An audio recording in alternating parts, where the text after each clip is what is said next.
ಇವತ್ತು 11 ಗಂಟೆಗೆ ಕೂಡ ಮೀಟಿಂಗ್ ಕೂಡ ಇದೆ. ಏನೆಲ್ಲ ಚರ್ಚೆಗಳಾಗ್ಬೋದು? ರೀಶಫಲ್ ಆಗುತ್ತಾ ಅಥವಾ ನಾಯಕತ್ವನೇ ಬದಲಾವಣೆ ಆಗುತ್ತಾ?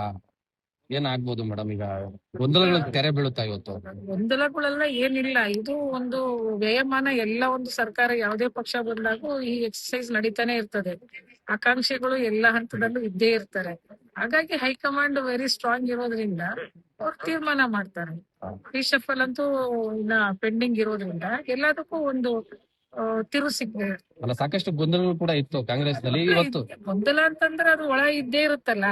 ಅಧಿಕಾರ ಅಂತಂದಾಗ ಒಂದೊಂದ್ಸರಿ ಮೂರ್ ಮುಖ್ಯಮಂತ್ರಿಗಳನ್ನ ಒಂದೇ ಟರ್ಮ್ ಅಲ್ಲಿ ನಾವು ನೋಡಿದೀವಿ 5 ವರ್ಷ ಒಳಗಡೆ. ಸೊ ಹಾಗಾಗಿ ಹೈಕಮಾಂಡ್ ಈಗ ಈ ಪರಿಸ್ಥಿತಿನಲ್ಲಿ ಹೇಗೆ ತೀರ್ಮಾನ ಮಾಡುತ್ತೋ ಹೈಕಮಾಂಡ್ ಡಿಸಿಷನ್ಗೆ ಎಲ್ಲರೂ ಬದ್ಧ. ಈಗ ರಾಜ್ಯಸಭೆ ಚುನಾವಣೆ ಮತ್ತೆ MLC ಚುನಾವಣೆ ಬರ್ತಾ ಇದೆ. ನೀವು ಕೂಡ ಒಂದು MLC ಆಕಾಂಕ್ಷಿ. ಹೌದು, ಖಂಡಿತ ಆಕಾಂಕ್ಷಿ. ಅದ್ರದ್ದು ಏನಾದ್ರು ನೀವು ಪಕ್ಷದ ಹೈಕಮಾಂಡ್ ಗಮನ ತರ್ತೀರಾ? ತಗೊಂಡ್ ಬಂದಿದೀವಿ ಈಗಾಗ್ಲೇನೆ. ನಾವು ದುಡ್ದಿದೀವಿ, ನಮ್ಗೊಂದು ಅವಕಾಶ ಮಾಡ್ತಾರೆ ಪಕ್ಷದ ಪರವಾಗಿ ಅಂತ ನಾವು ಹೇಳ್ತೇವೆ.